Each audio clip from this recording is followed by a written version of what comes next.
দেশে আবারও করোনা ভাইরাসের প্রকোপ বাড়ছে। আর মাত্র একদিনেই মৃত্যুবরণ করেছেন ৫ জন মানুষ। স্বাস্থ্য অধিদপ্তর জানাচ্ছে সংক্রমণের হারও বাড়ছে ধীরে ধীরে।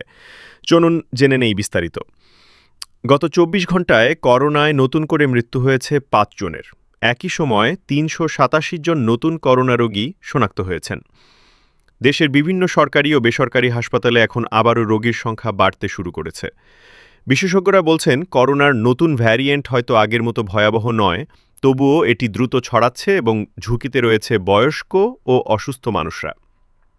স্বাস্থ্য অধিদপ্তরের এক কর্মকর্তা বলেন, IMC-ABS আমরা প্রতিদিন পরিস্থিতি পর্যবেক্ষণ করছি। মৃত্যু বাড়ছে মানে আমাদের আরও বেশি সতর্ক হওয়া দরকার। উপসর্গ দেখা দিলে দ্রুত পরীক্ষা করানো, ঘরে থাকা এবং প্রয়োজন হলে আইসোলেশনে যাওয়া জরুরি।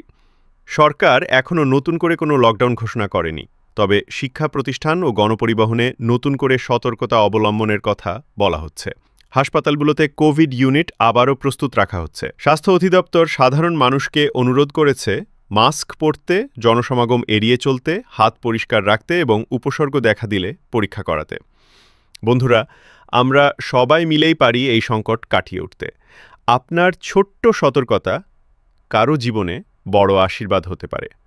মাস্ক পরুন, সাবধান থাকুন আর স্বাস্থ্যবিধি মেনে চলুন। নিজের এবং অন্যের ভালো রাখুন।